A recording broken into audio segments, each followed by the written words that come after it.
ketika pada saat itu Muhammad menerima wahyu pertama kali di Gua Hiro. Jadi itu dideklamasikan. Lanjut. Nah, sebenarnya kenapa sih puisi itu dilantunkan? Kenapa sih nggak dibaca biasa gitu ya? Kenapa kok harus dilantunkan? Lanjut. Puisi itu lahir dari masyarakat mnemonik.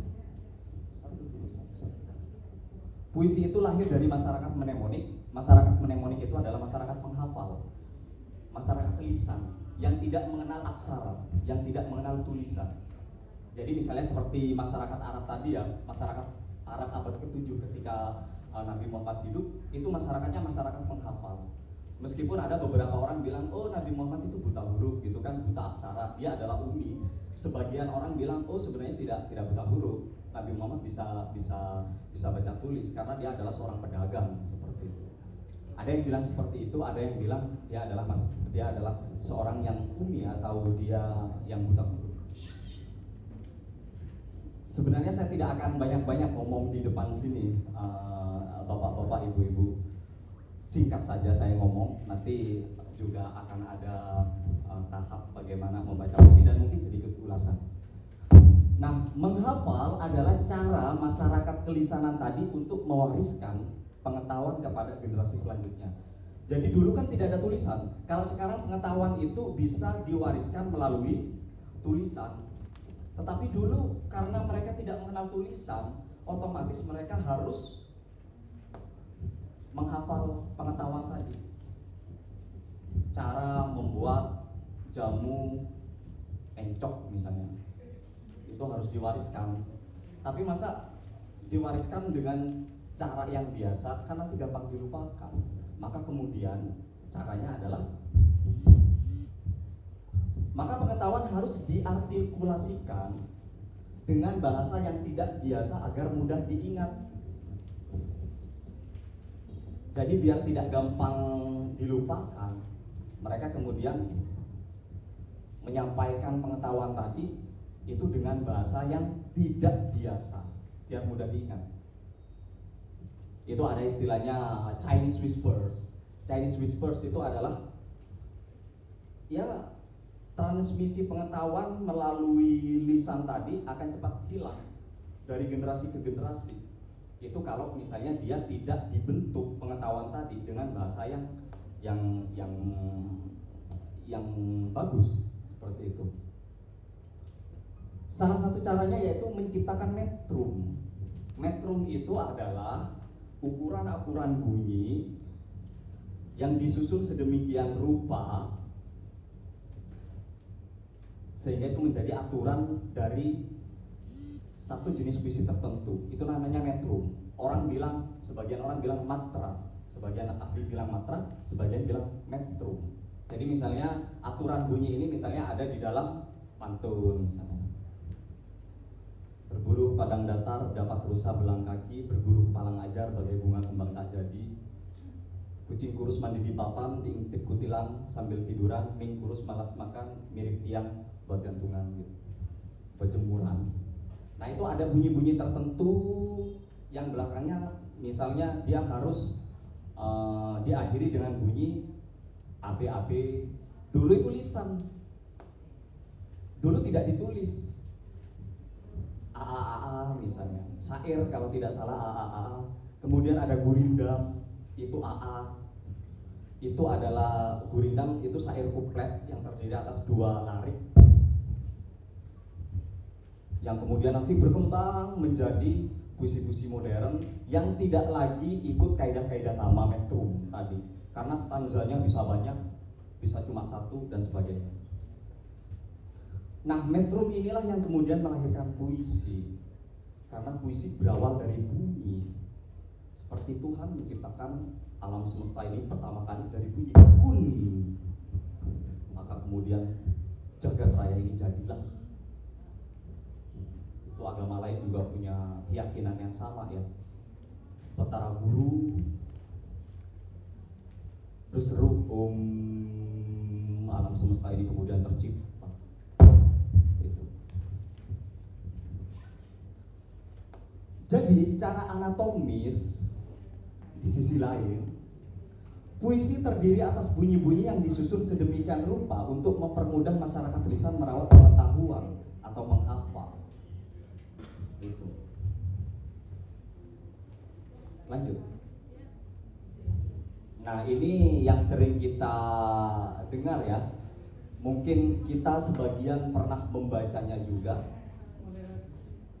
Karya epik dari Yunani yang konon lahir pada abad ke-8, yaitu Ilyas dan Odysseus. Itu pertama kali konon diciptakan oleh Homer, ada yang bilang Iliad dan Odyssey gitu kan.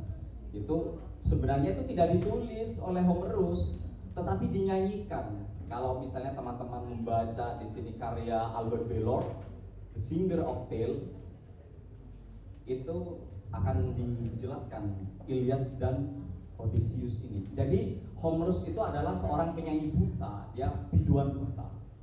Dulu itu biasanya orang baca puisi itu dinyanyikan seperti orang baca kecung, mana dia kanto.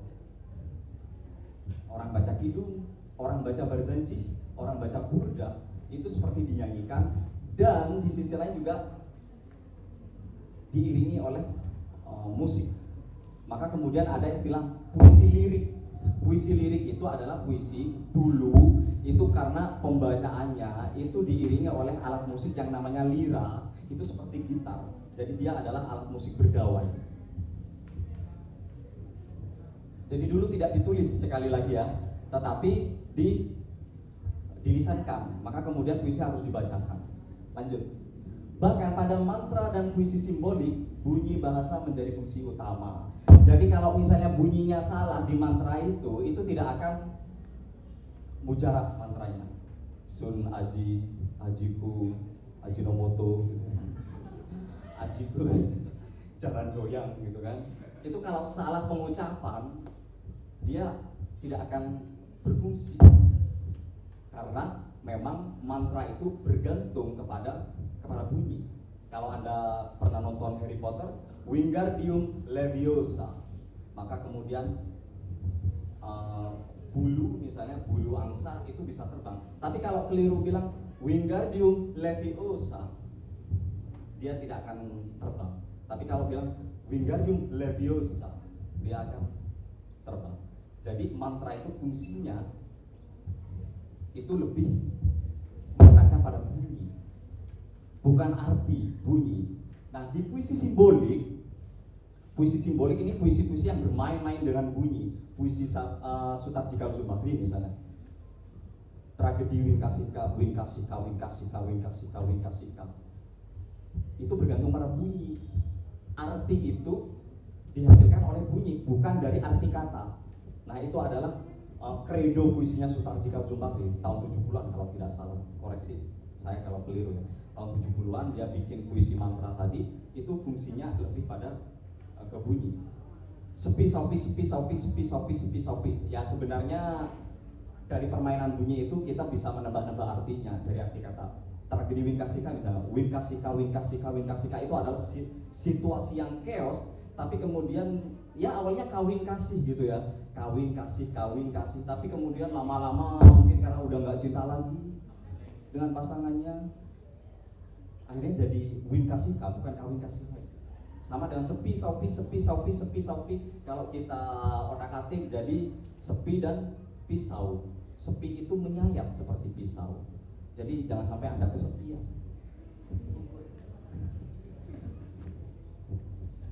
5+1 tahap mendeklamasikan puisi. Jadi ini sebenarnya tahap yang sangat umum, yang mungkin Anda sebenarnya sudah tahu, cuma saya menegaskan kembali di depan. Yang pertama, menafsirkan puisi.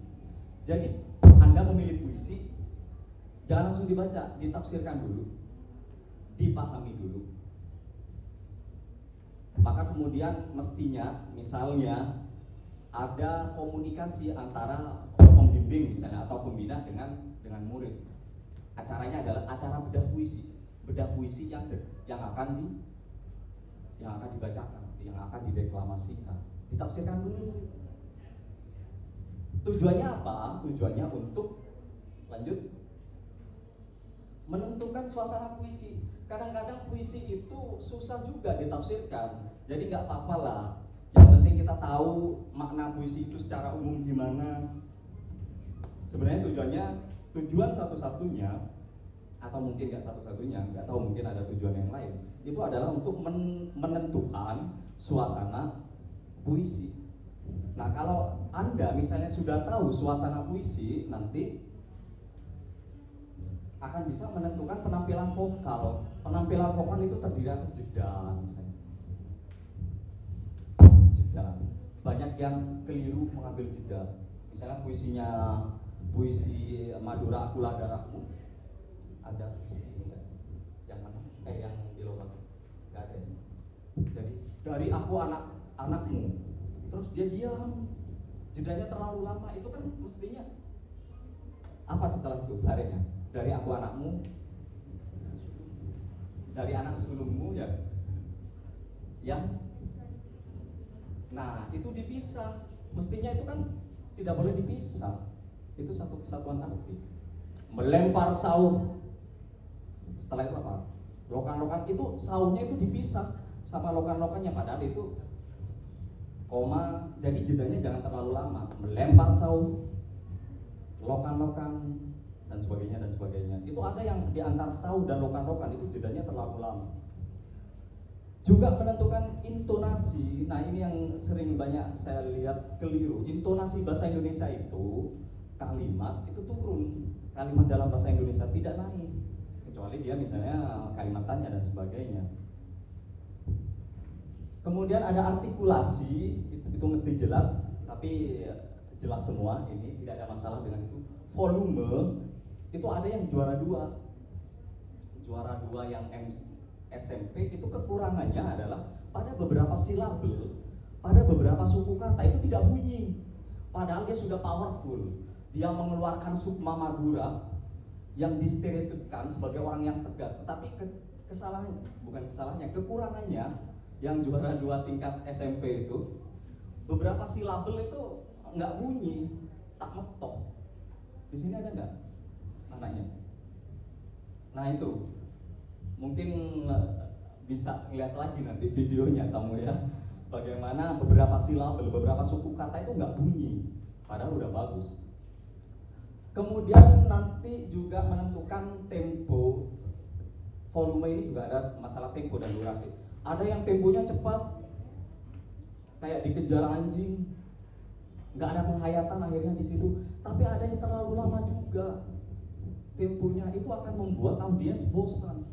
Jadi harus benar-benar diukur, ditentukan. Jangan terlalu lama, itu juga nggak bagus. Audiens bisa, ada yang bagus, itu mungkin yang dulu juara ya, tapi dia cuma masuk final gitu, karena memang temponya lama sekali.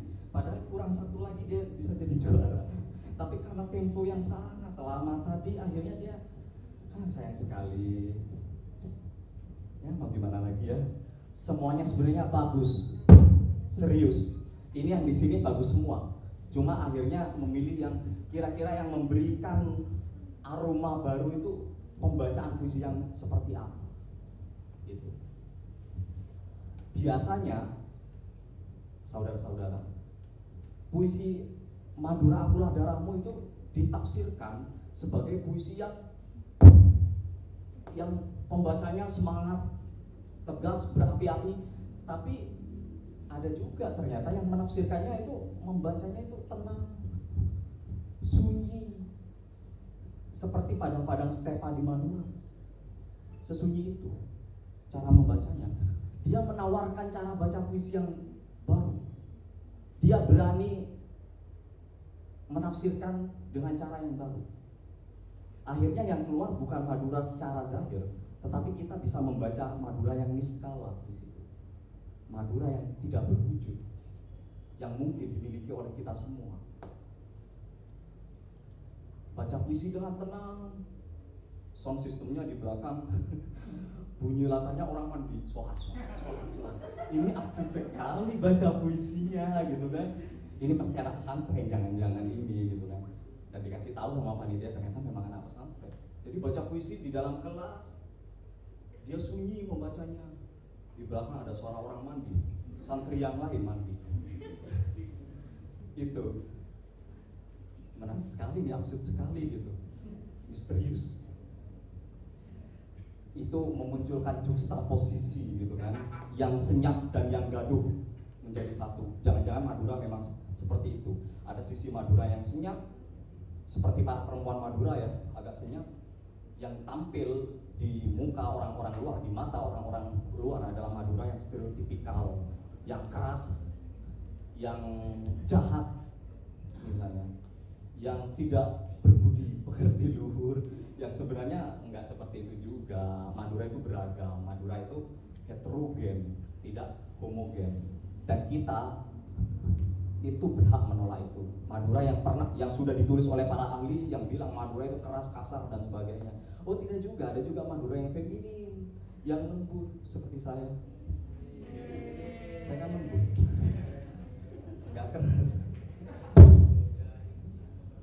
Nah ini dinamika vokal tadi, jeda, intonasi, artikulasi, volume, tempo, durasi. Kalau Anda dinamiskan karena Anda sudah tahu misalnya tafsirnya, nanti akan menciptakan irama gitu.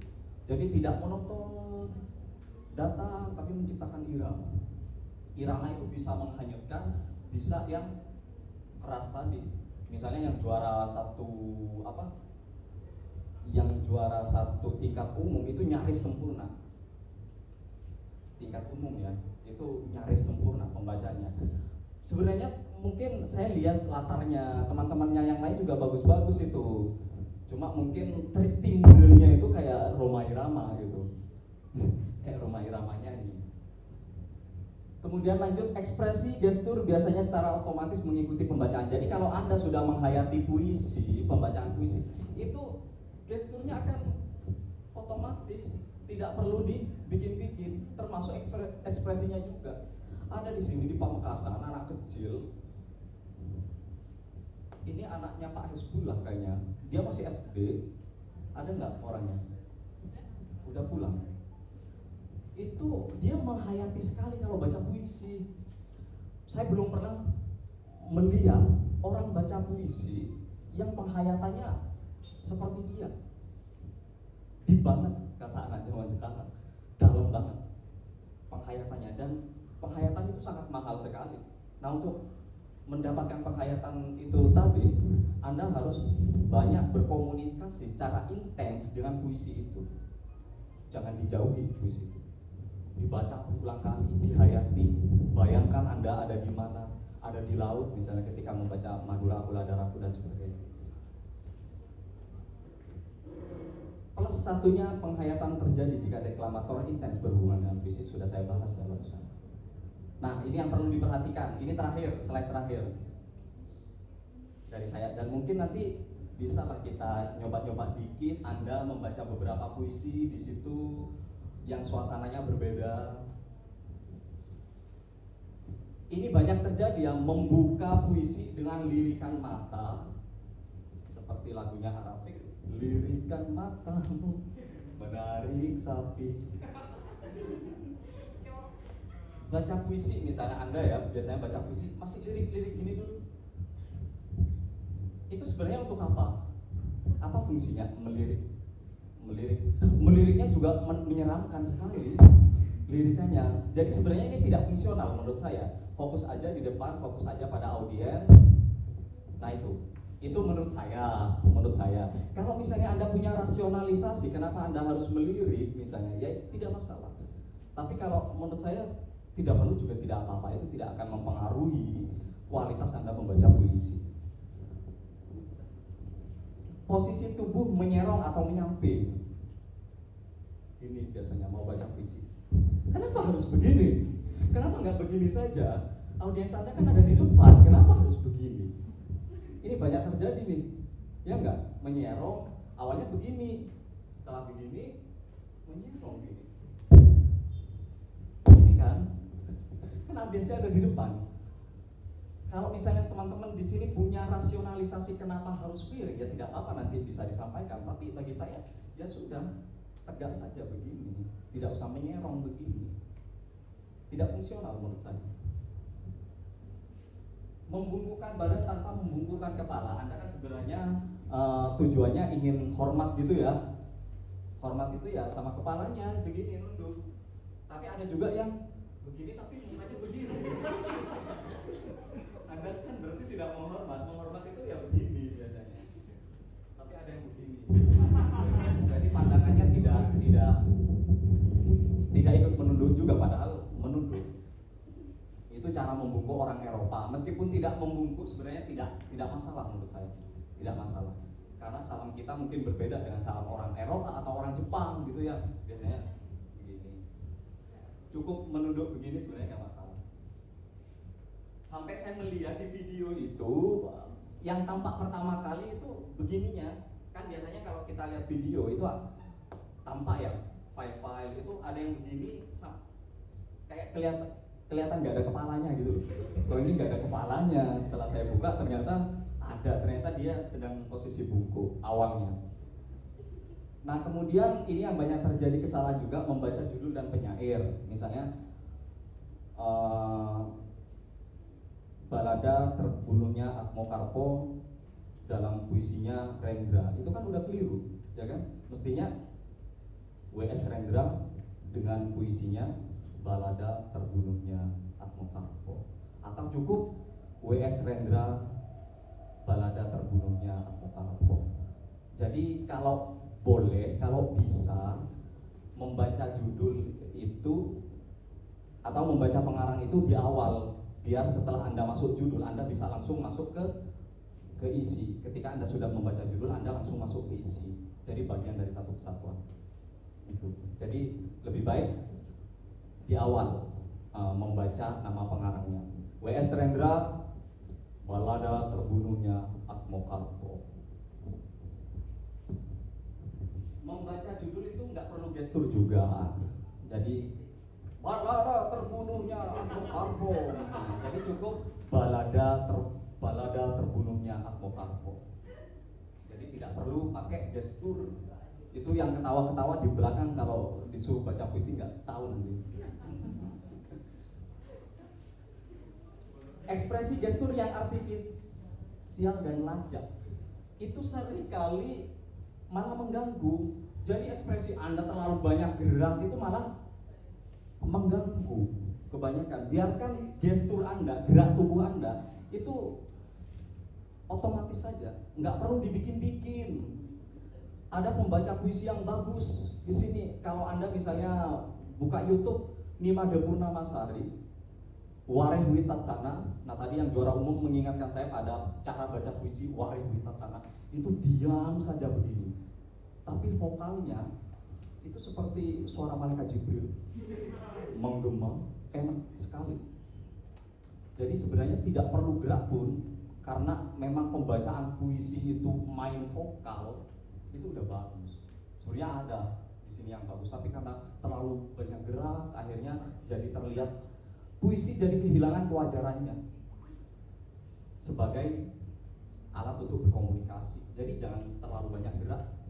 Biarkan gerak itu otomatis mengikuti Anda membaca. Jangan dibuat-buat. Berdoa apakah tangan harus begini misalnya. Kadang-kadang pas merobu, oh Tuhan. Tidak perlu juga, saya pikir. Ini celana saya jadi kotor. Termasuk ekspresinya ya. Padahal senoro rekanggeng tangtin ratin. Kayak pas mau baca puisi pada dicoba. Karena ekspresinya itu dibikin-bikin, jadi jelek. Itu persoalannya. Jalan di tempat, nah ini mazhab Sumenep biasanya. Kalau mazhab Pamekasan itu lirik, karena lirik iri dan serong. Kalau mazhab Sumenep itu baca puisi sambil acak kengkang. Niru Rendra sebenarnya, ya enggak? Nah itu agak mengganggu juga di penglihatan, apalagi yang dilihat video itu mata saya jadi mimin itu gara-gara itu mungkin. Ngelihat tubuh yang bergoyang, yang tidak stabil, itu Rendra pada beberapa kasus itu baca puisinya begitu. Jadi tidak perlu, apa fungsinya acak kenca coba? Berikan rasionalisasi. Itu saya pikir tidak perlu. Rendra mungkin punya alasan, tapi Anda kan tidak punya alasan. cuma ikut-ikutan. Itu persoalannya. Dan akhirnya yang dilihat di video ya kayak gelombang gitu, itu melelahkan mata. Serius. Jadi tidak perlu. Mohon maaf mazhab Sumeneb. Tadi saya juga banyak mengoreksi mazhab Pamekasan, sekarang Sumeneb.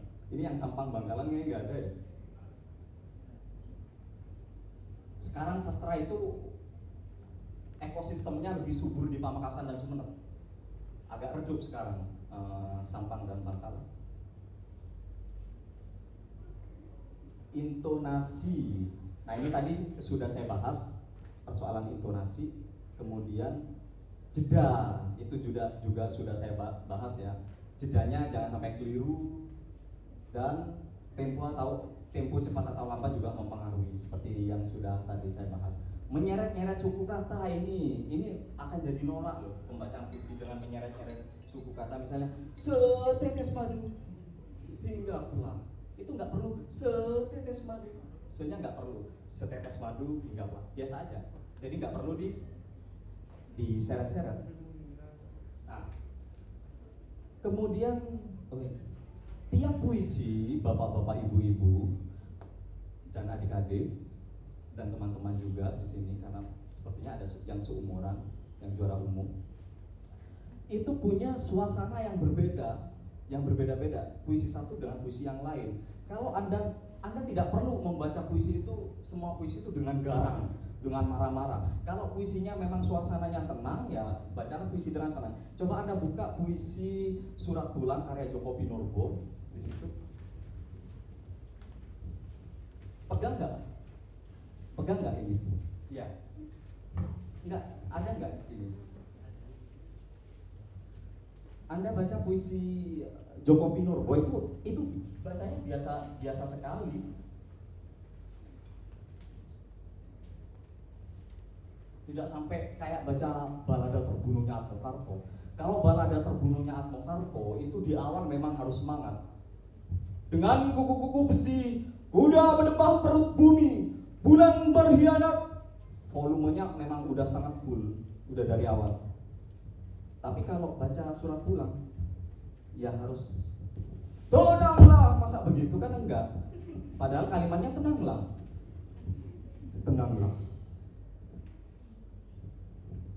Misalnya seperti itu.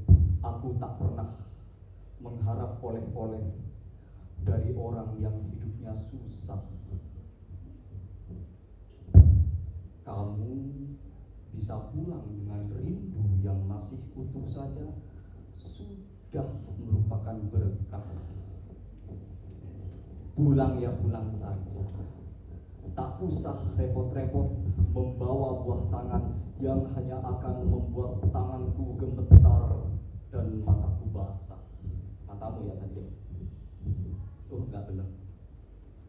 Aku tahu kepalamu kian berat dan hidupmu bertambah penat. Mau selonjor dan ongkang-ongkang saja kamu tak sempat. Misalnya seperti itu. Jadi tenang pembacanya.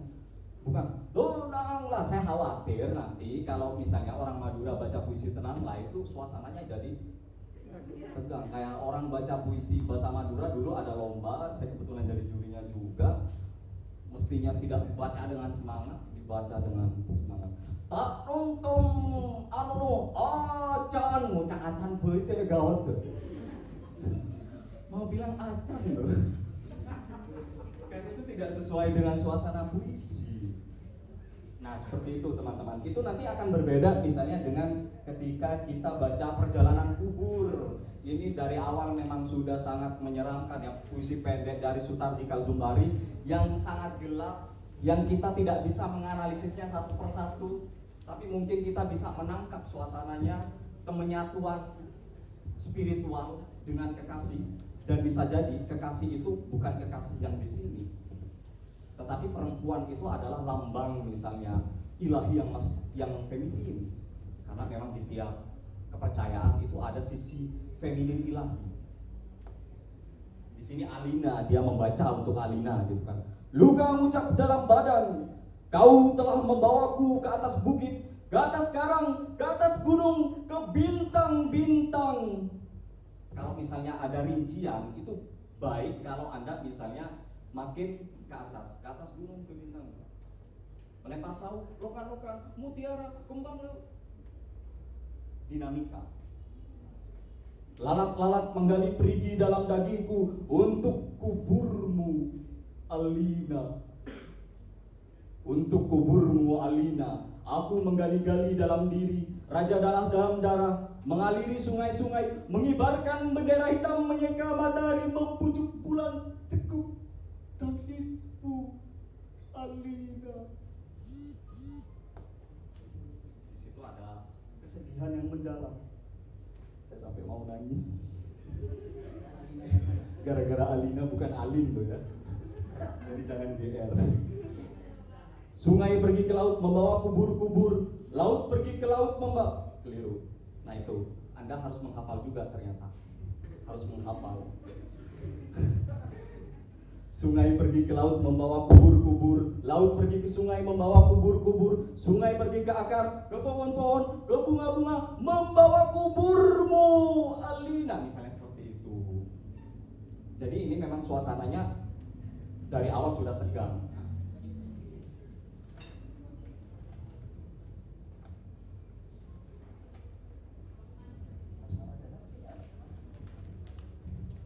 Asmaradana ini tidak terlalu menegangkan dia kalau Anda baca.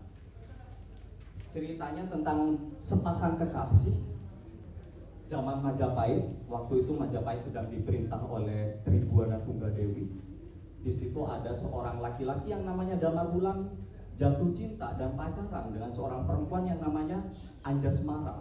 Jadi Damar Wulan itu sebenarnya adalah cucu seorang Brahmana yang bernama Tunggul Manik. Dia disuruh pergi ke Majapahit untuk bekerja kepada pamannya yang namanya Logender. Logender punya dua anak namanya Layang Kumitir dan Layang Seto, dan mereka tidak suka sama Damar Wulan. Damar Wulan ini kerjanya jadi tukang kuda, memandikan kuda, mencari rumput dan sebagainya. Bukan kusir tapi tukang kudanya. Tapi di situ anak bungsu Logender yang namanya Anjasmara itu jatuh cinta kepada Damar Wulan. Maka mereka kemudian pacaran, tapi mereka backstreet. Pacarannya di kandang kuda, kalau malam-malam, bukan di kafe. Kalau di sini kan di kafe, pacaran anak-anak. Itu di kandang kuda malam-malam, yang sepi. Sepertiga malam terakhir habis tahajud mereka pacaran. Nggak ada tahajud ya dulu ya, mereka Hindu. Dan yang terjadi apa?